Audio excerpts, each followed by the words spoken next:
This morning, we're going to switch from education primarily over to politics a little bit. Being an election year in Mississippi, it's always interesting to get the perspective of those who cover it on a day in and day out basis, and we're very fortunate to have just a great panel this morning, folks that I've had the opportunity to, in many occasions, work with, sometimes even along side by side, as well as folks who really have an understanding of what's happening in Mississippi. So our panel this morning is I'm going to do a brief introduction of our panel, and then I'm going to turn it over to our moderator. But Sam Hall, who is executive editor of the Clarion Ledger, was one of our panelists this morning. Sam has been at the Clarion Ledger now for a number of years, but he's got over 20 years of journalism experience, really has been focusing on really taking the Clarion Ledger, figuring out, all of the things that take place from a digital standpoint of getting the news out there. He's really came in just as the managing editor, moved his way up to the executive editor in the last few years, and has really done a good job of keeping a pulse on what's happening throughout Mississippi. Sitting next to him is Alan Lang. Alan is the actually founder of Y'all Politics. It was actually designed to be a political outlet since he started in 2004 with the idea of just keeping a pulse on what's happening throughout the state. But he's also an entrepreneur. He has Kinetic Staffing as one of his other businesses. He really just does a lot of different things in the community, and we're happy that Alan is with us as well. And then next to him, or coming on down the line, is Marshall Ramsey. I don't even know if I need to look at the bio here, but I will just to say, I had the opportunity of working with Marshall for a number of years when I was at the Clarion Ledger, and he's so talented when it comes to the pen.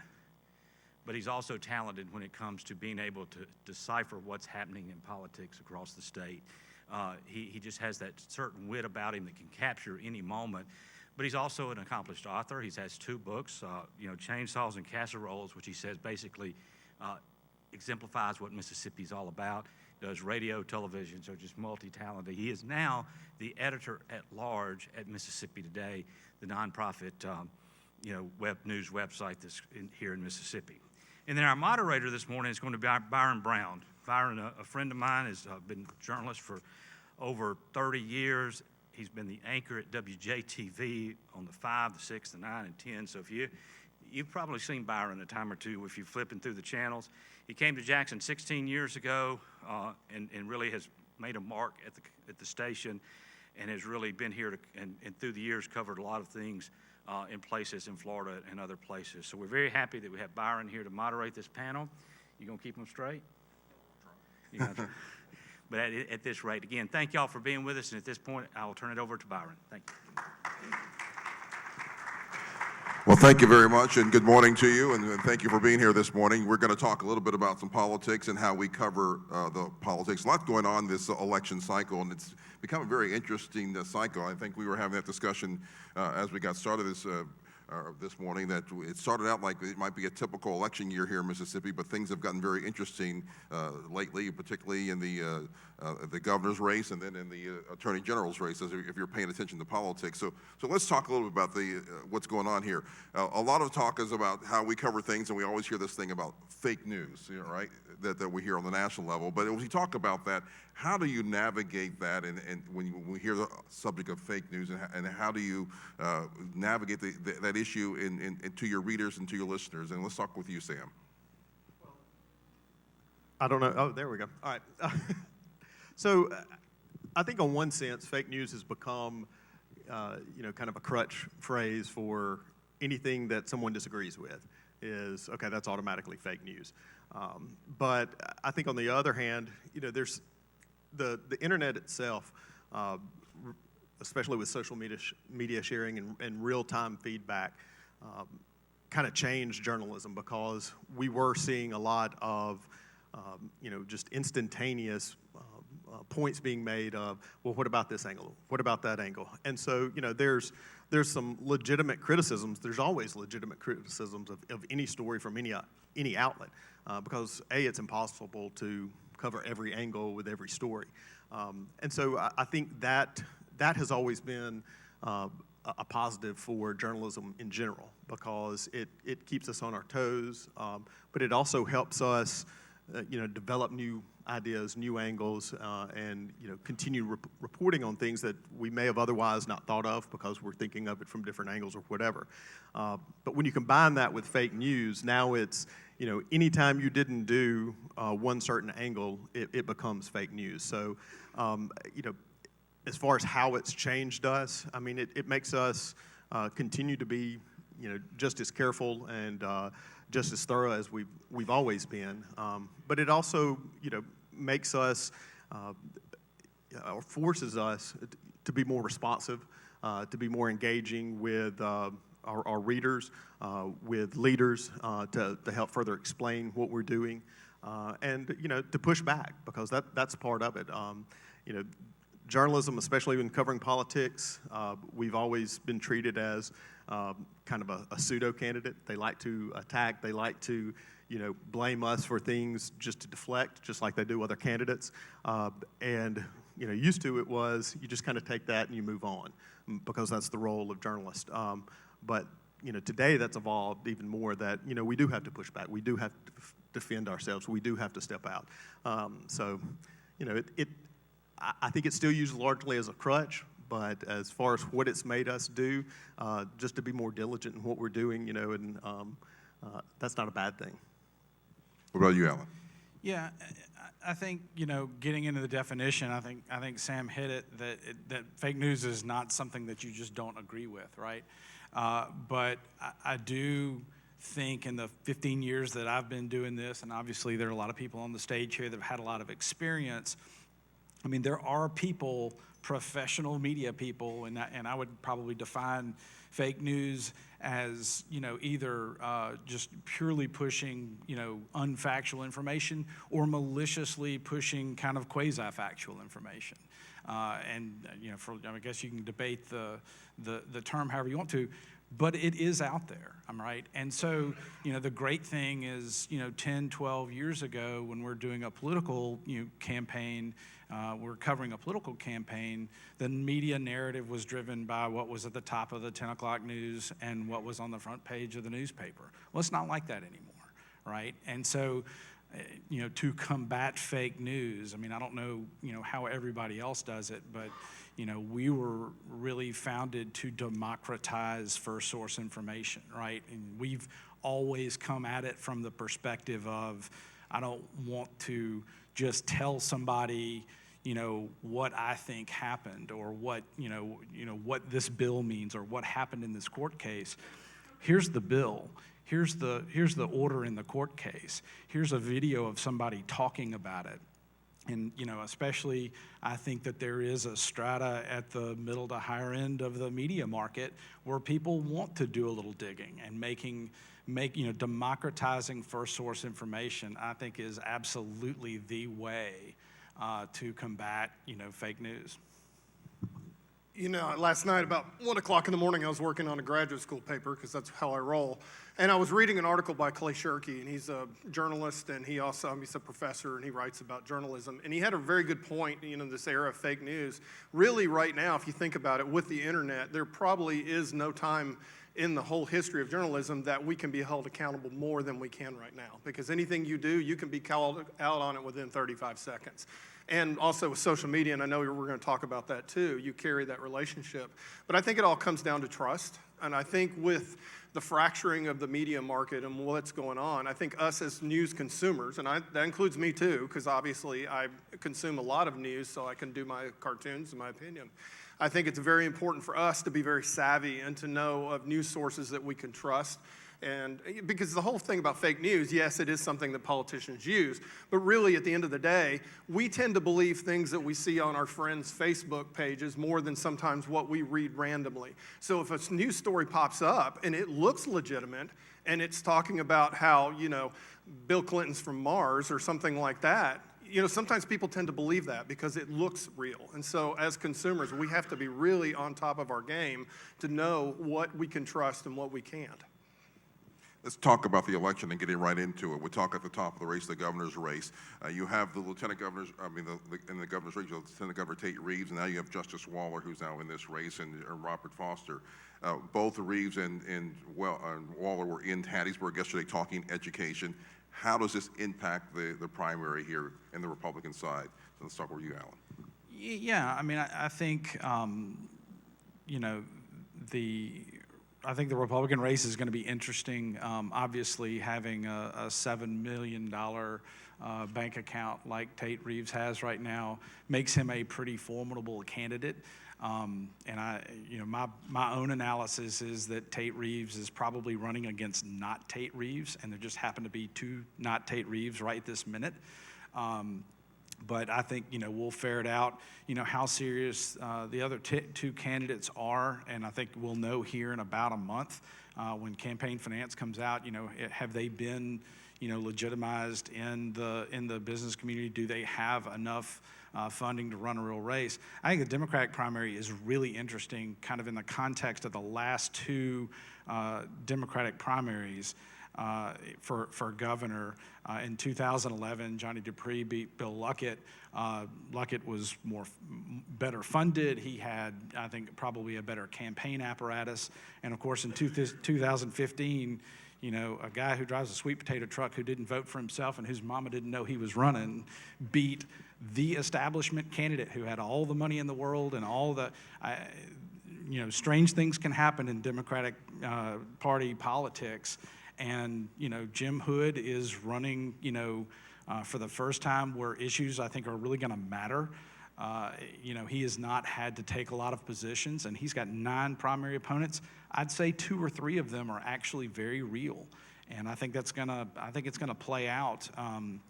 I would say, just given the history of it, I say Jim Hood's row is tougher right now in a primary than Tate Reeves. Marshall? On a scale of 1 to 10, the cartoon index, I would say this year is at least a 9.5. This is going to be one of the better years in the 22 years that I've been here, because so many races and so many positions are churning and turning over. But, you look at Tate Reeves. Tate Reeves, everybody, obviously money. It should be a coronation. And it surprises me that Waller jumped in there. And there may be a reason why Waller jumped in there. And it'll be kind of interesting because nobody really knows what he stands for because he was a justice the whole time. But the question is, will Tate be able to overcome some of the negatives that he has? I mean, the elephant in the room not being Republican per se, but I mean, Tate has made some people angry. Will that affect him? And so forth. I know personally it's going to make for great cartoons. And like I said, that's generally what runs my world. But Foster, by the way, did anybody in this room steal Robert Foster's laptop? I was just checking. We're looking. We've kind of been on a hunt for it today.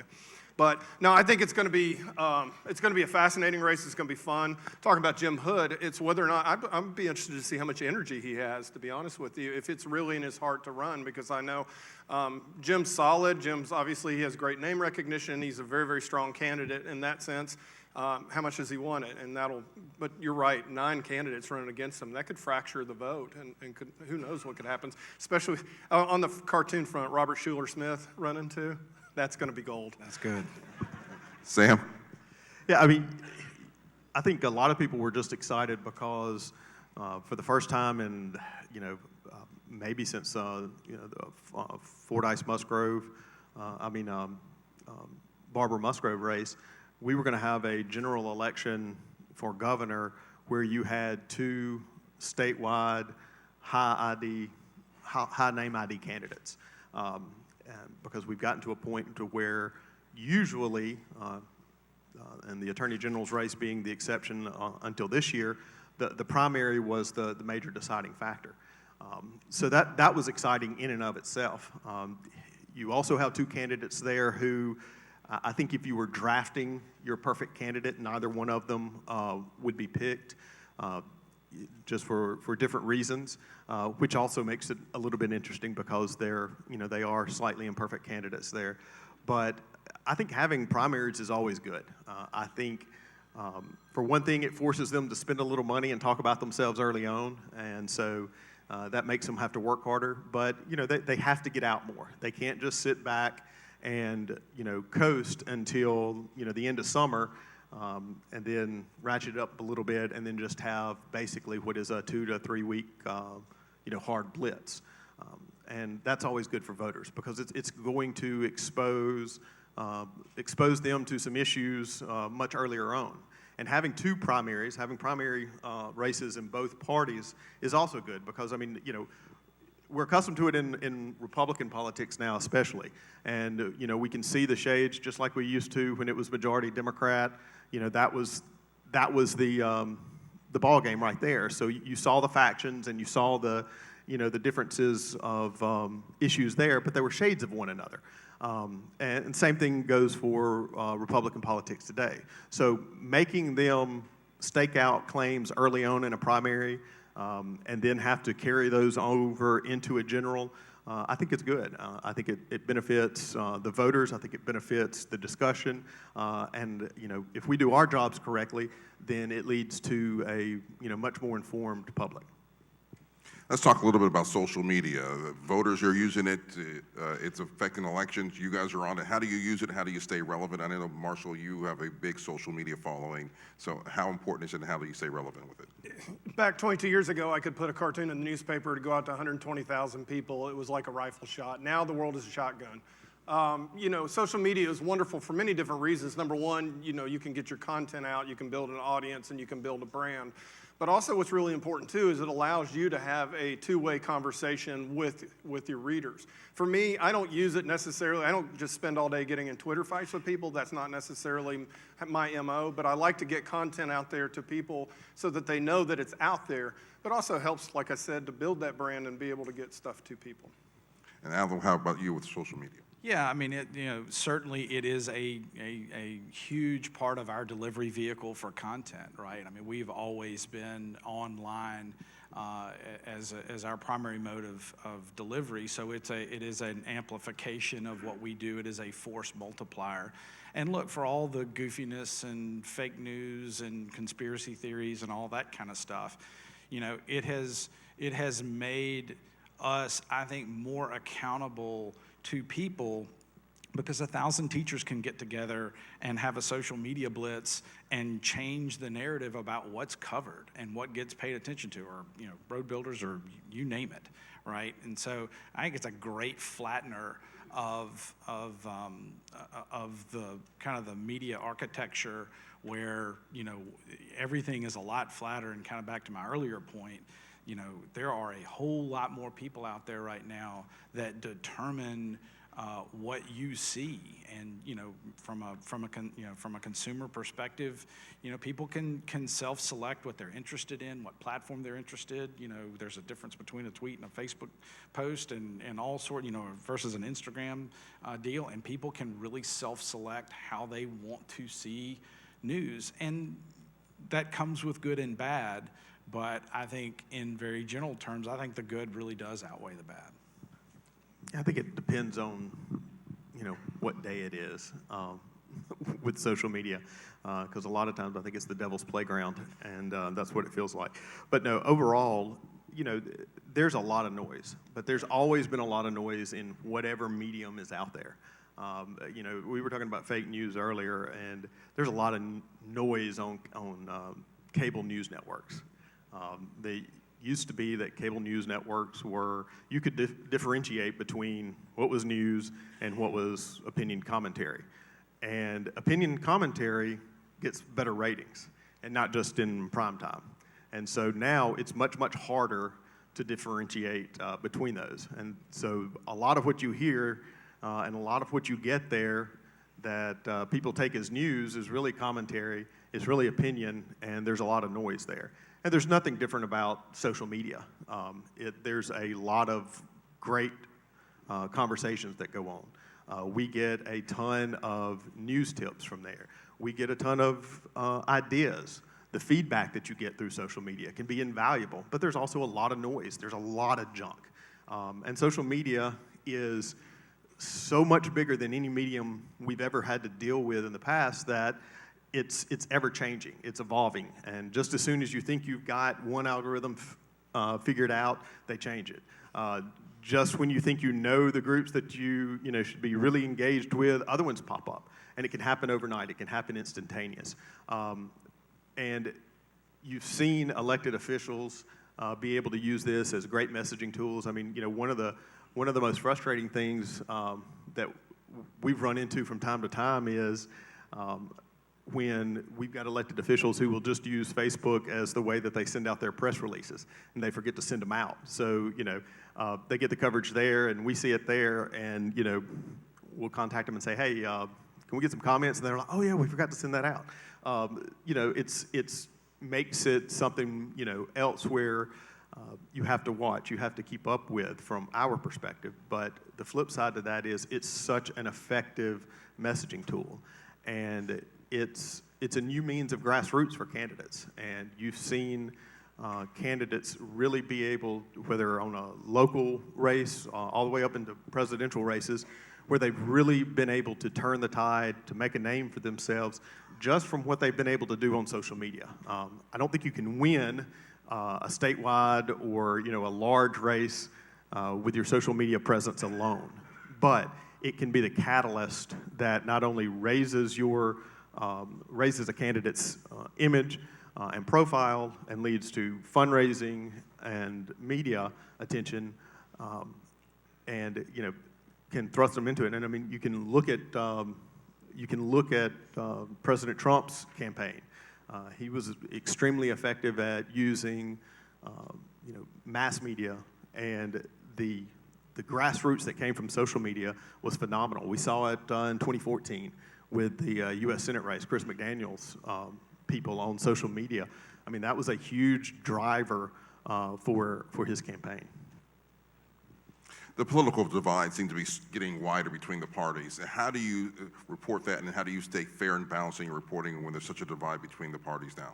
Let's start with you, Alan. I don't, to be honest with you. I mean, I really don't. The media divide, or the divide in our politics, I don't think was caused by the media.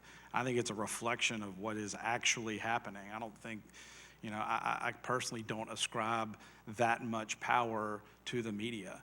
So I think we report on that. I think we are reflective on that. And I think, again, back to the earlier point about social media, people can self-select what they care about, what their narrative is, and there aren't, a dozen people, sitting in the back rooms of media organizations, this media market, that say, this is the news today. This is what we're covering. That's not the case anymore. There are a lot more voices out there. There are a lot more, but again, I think that our politics are divided, but I don't think the media caused that. I don't think that, and I don't have any personal sense of responsibility from our media organization's perspective to try to ameliorate that. I don't want to necessarily inflame it. But I don't wake up in the morning saying, gosh, how can I bridge the divide in our politics? I don't think that's our media outlet's job. Sam? From a coverage standpoint, I mean, it's the same as covering any other issue. I mean, you tell both sides of a story, and you've done your job.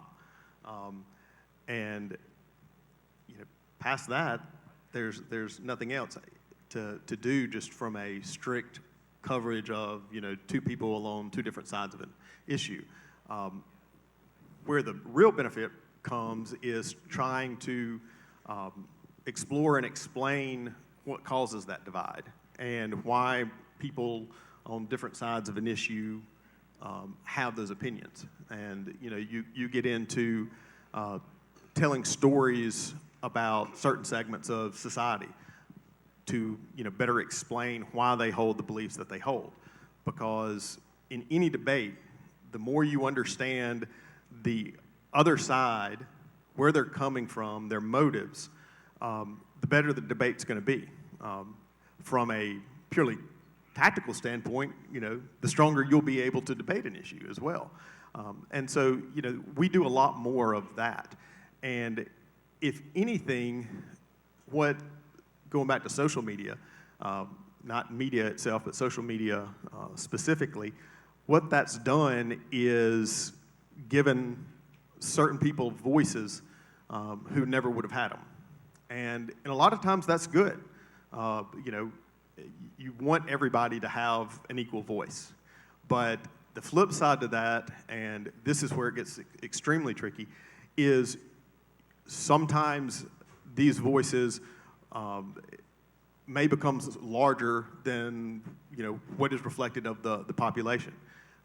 You see it all the time where you see an issue and a certain side of an issue really grow, and it's going to flame up, and it usually flames out just as quickly. So you still have to be responsible from a media standpoint in reporting on any side of issue, any movement, anything that pops up like that. And that's where really exploring the people behind these issues becomes so important. Marshall? One of the things that's excited me most in the last 4 months that I've been in Mississippi today is that, number one, we have an a good-sized newsroom full of incredibly talented people, but we also they're able to take the time to do a deep dive on issues, because it's so easy, and because now staffs are getting smaller, and I'm about to say, I worked for the Clarion Ledger for years, and I'm very, very good friends with Sam and with the team over there, and I think they do a great job, and I think the Sun Herald does a good job, and I think Tupelo does a good job.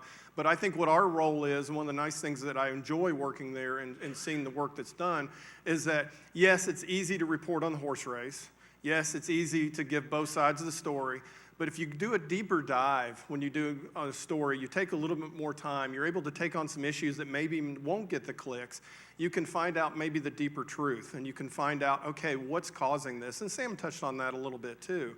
And that's been one of the things that's really been exciting. We did a great teacher series, shortage series, I guess it was in February now. And it really, it woke a lot of people up, because they might have known that teachers had to work 2 jobs, but it really painted it in a picture that I think people could understand. And really, going back to Clay Shirky, who I was reading last night, y'all are going to have to Google this guy. He was really on top of things. But Clay really had a good point that media is going to have to get past, just reporting on that horse race and being able to find out. Because the thing is, because like what Alan was talking about and what Sam was talking about, because so many people now have a platform and a voice, it's our job as the media to be able to go out there and find out whose voice is authentic and whose voice is real. Because you talk about fake news, and there's a lot of people that now have a platform that obviously have an agenda, and I think the media needs to go and be able to find out the truth in those agendas. Let's talk about millennials. Millennials are the most diverse generation in American history. What impact do you think they'll have on the 2019 election here in Mississippi? Let's talk with you, Sam. I don't know. That's a group that for several years now has been the favorite group to talk about, because they were hitting the age where their influence in society in general, business, politics, culture, was really starting to be felt. They are also, a much larger group than those of us from Gen X, and so it's a fascinating it's a fascinating exercise to look at any demographic and see how you can influence them, and how they can influence whatever your business is or whatever your goals are. But I think that, like you said, they are the most diverse generation that we've seen, and that's the problem. You can't look at millennials. Millennials is, as a group, simply people who share, a certain birthday range, and that's it. That's what, after several years of market research and study, we've seen. They are also the least likely to act, vote, shop, anything as a group. They're not baby boomers. They're not Gen X's. They have such a variety of not just ethnicities, but also of beliefs. And that's largely informed, I believe, by being raised natively in a digital era, being so native to social media, being exposed to so many different opinions and sources of information that, you can say it's fractured them, I guess, in one way, but that's really not an accurate description, I don't think, because when you say something's fractured, you think that it's been broken into different pieces. But I think it's a population base, and I think it's probably the most representative of maybe the world population, probably not even just a national population, because I think the beliefs are are probably much more dynamic and diverse than just larger national beliefs. But when it comes to a state race, especially, I think they fall along just any other lines. I think probably geographic location. I think economic, socioeconomic situations. Where they go to church, where they work. I think those are far more important factors in a state race with a population this size than what their age group is. Yeah. Marshall? 2 words, Shad White, sitting right there. No, we got a first millennial statewide officer right there, too. And you're running unopposed after 3 months on being in office. That says a lot. I don't know. You think about it. I talked to some of my son's friends who are millennials, obviously, and they have very interesting views and worries. They're worried about the environment. They're worried about things that, what kind of world they're going to inherit from us. So it'd be fascinating, but the question is, will they get out and vote? And, naturally, there's a tendency for older voters to get out more and vote, and will the millennials make their voice heard? That would be probably my biggest question about the statewide race. But no, for me, it is good, though, to see millennials getting involved politically, and that's why I threw Shad's name out there. It's good to see people coming back and giving back to the state, and that gives me a little bit of hope for the future. Alan? I think the political roadside is littered with the carcasses of people who bank on the 18 to 35 vote. It is in Mississippi, if you read the polling, if you look at the math, it is not a super appreciable portion of the electorate. Now that can change, and again to social media, that can change really quick. But right now, today, you're not, even in the early phases of campaign organizations where people are kind of lining up behind candidates, I'm personally not seeing a ton of movement, mobilization, energy, fire from younger age classes. And I think that a lot of that is because they feel as a generation that they can change the conversation in ways that aren't at the ballot box. They can mobilize movements. They can use social media as a platform. They can change opinion, and you've seen, a huge change in not only nationally but even locally on cultural issues such as gay marriage and equal rights and different things like that. A lot of that has been a push, but it has not necessarily been a political push. There's not necessarily been the driving forces of that cultural change haven't really occurred at the ballot box as much as it just has culturally. And I think that's where they seek to have more influence. We kind of touched on this earlier, but money plays a crucial role in the campaigns, and often say that the person with the most money tends to win. But what else plays a role when it comes to the elections that's crucial in winning an election if it's not about the money? Let's start with you, Sam. I think messaging is still king, and that's money just helps you get the message out more. Social media has been a great equalizer in that aspect. Mass media made it easier to get your message out to more people, but it didn't make it cheaper to do. Back when you had to travel town to town to town and speak and earn free media coverage, that was the least expensive means of campaigning that there was. When TV became the major player for messaging, it became very expensive and cost prohibitive for a lot of people to be able to do it. But then, with social media, and as it's become, even stronger, able to do even targeted paid social media is nowhere near the expense that TV was, newspapers was, direct mail was. So that's helped equalize it a lot, and it's no longer the person with the most money wins. However, the person with the most money usually wins. But there's also a saturation point. There's a point after which how many millions of dollars more than you have than the other person really doesn't matter as much because you've saturated a media market. And in Mississippi, that's pretty easy to do because our media markets are not expensive compared to most other media markets in the country, which is one of the reasons that you see a lot of, the major reason you see a lot of out-of-state fundraising is because you need the wealth from out-of-state to come in here. But the reason that candidates have been so successful in the past is when you go to them and say, this is how much money I need for a media buy, they're like, that's it? That's all you need? You sure? Okay, sure, I'll write that check.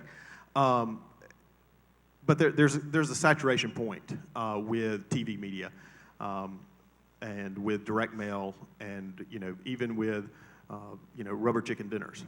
Whereas that saturation point with social media, we haven't seen it yet. It becomes just part of the overall discussion, and I think that's because of the engagement of the voters.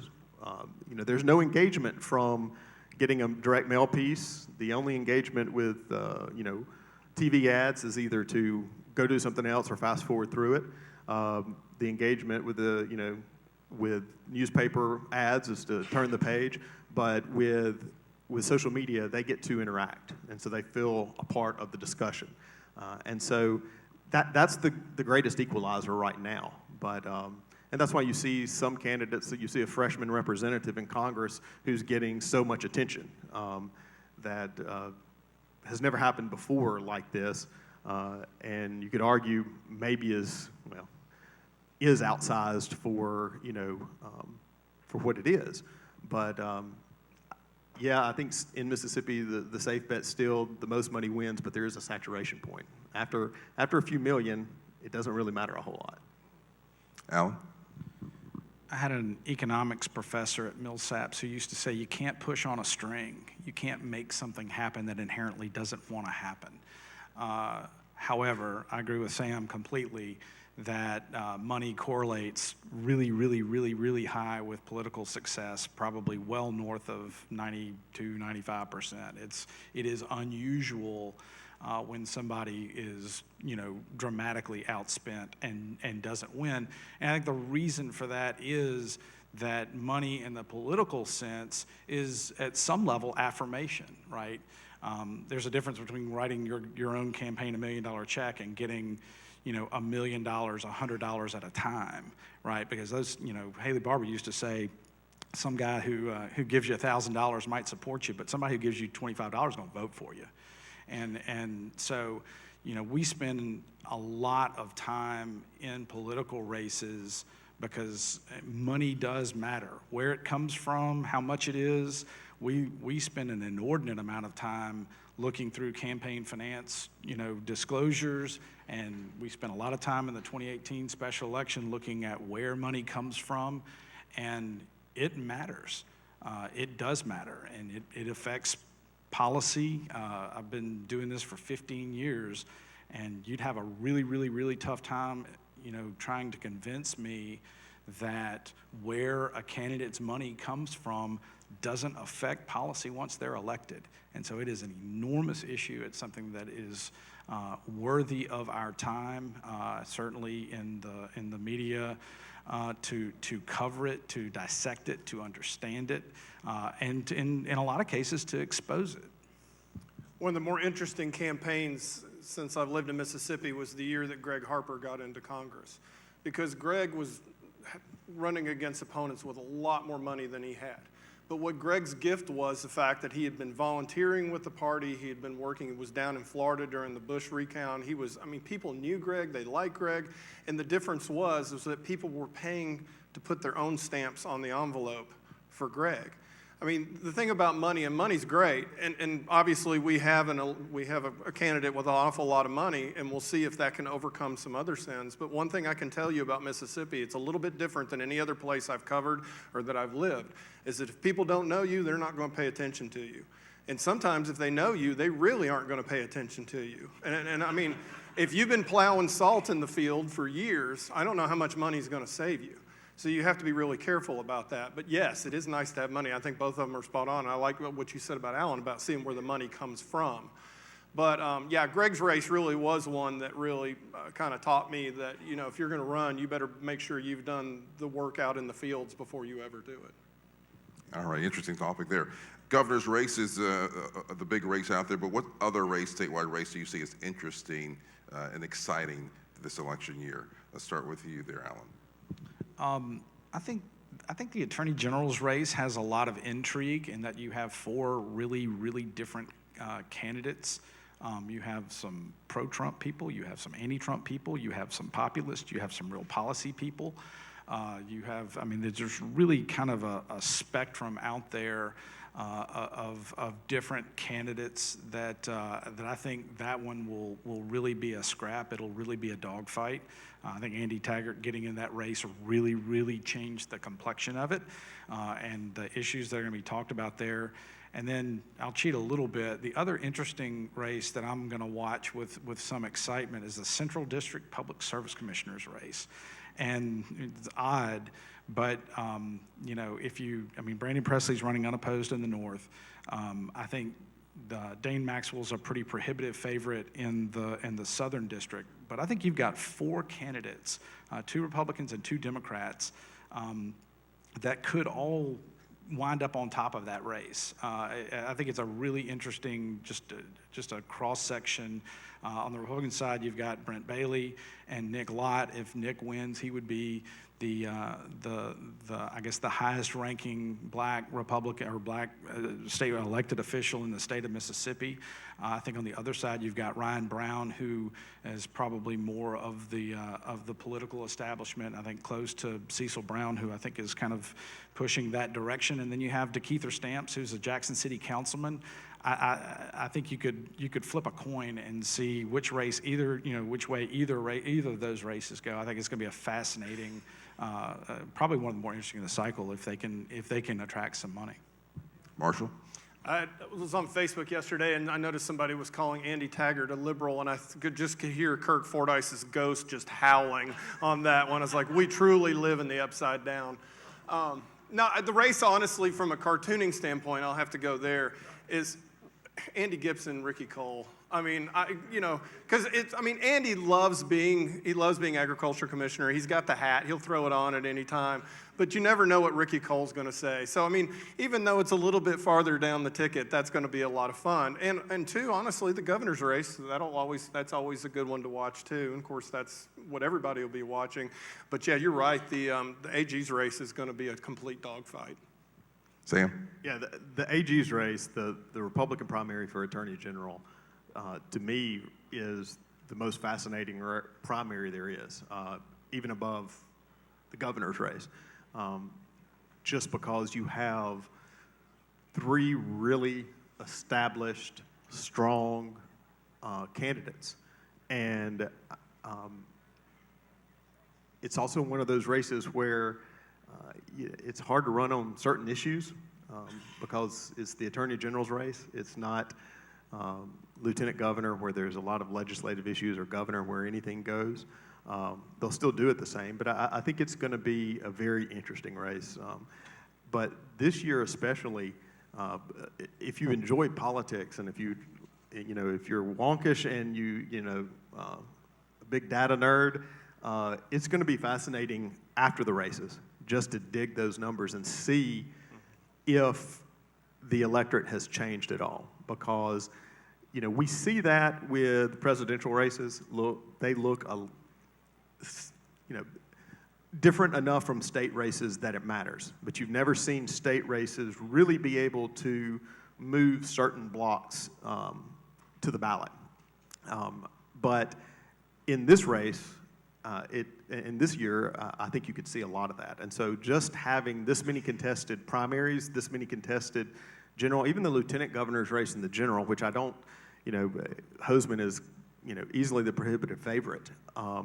But he's running against someone who at least has an issue who's going to, I don't think many people will outwork Hughes. He's at least going to be out there.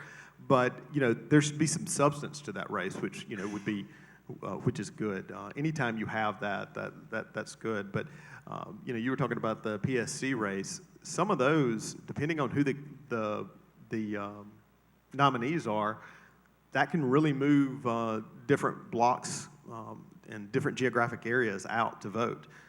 And that could influence, the governor's race. That could influence, other tight tight general election races. Not that I don't think there are any, maybe overlooking one or two, but the PSC could be a very strong general election as well, and then of course the governor's race.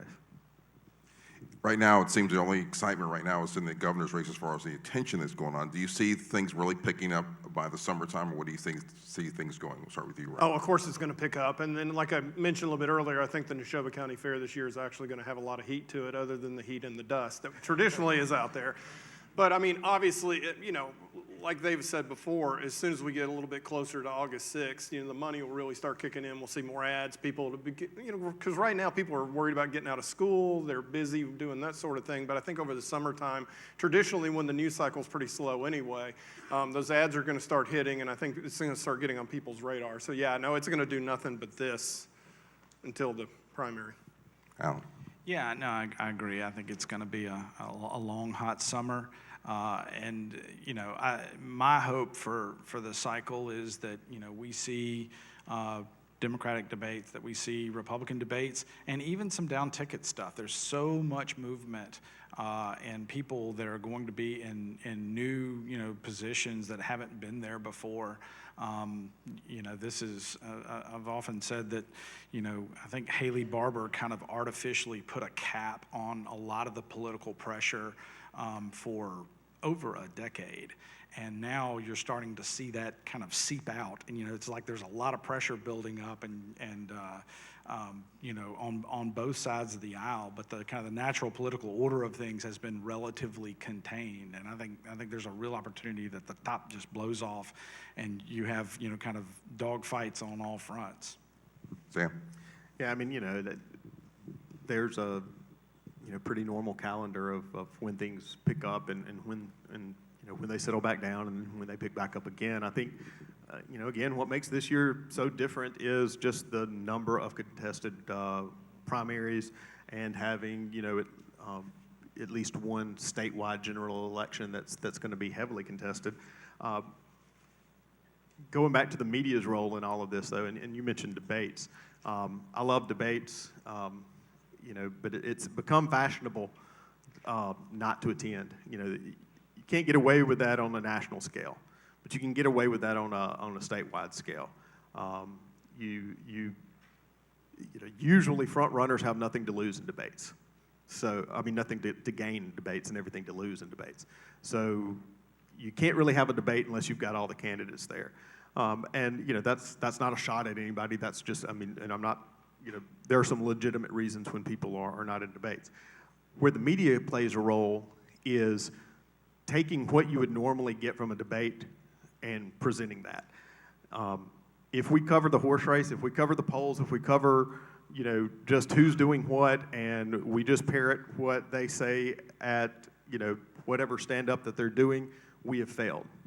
But if we reflect the issues and challenges that are on the minds of our audience, and we hold elected officials and candidates for elected office accountable for answering and speaking to those issues, and then providing context for whether or not it works or doesn't work, or, if we do those things, then, we've done our job. And that is becoming increasingly more important, especially in local and state races, where you don't get as much of the interaction between candidates.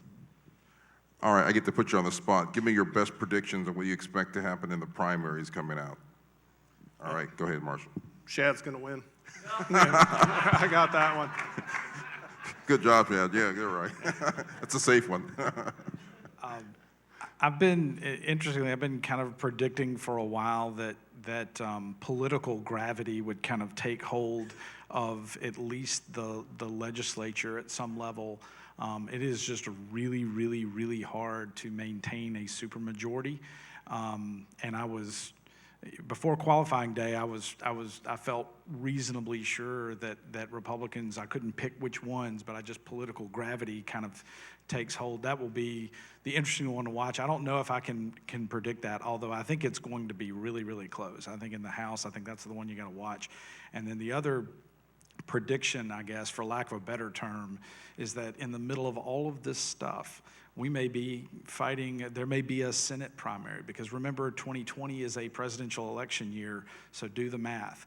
The math is that if somebody were to challenge Cindy Hyde-Smith in a primary, that primary is in March, which means they probably got to be up and rolling. I mean, full speed, full sprint, running, trying to take down an incumbent in a primary, probably by Labor Day. So there is a real chance that, you know, we might see some crossover, and certainly, again, you know, presidential politics. And I guess the last thing I'll say is I think Trump will be visible here. I think, obviously, Trump will be visible even if he's not here, because I think a lot of people will be calling up his image and his likeness and his support. But he is going to, I think, cast a long shadow. He likes it here. I think people, you know, at least part of the electorate like him here.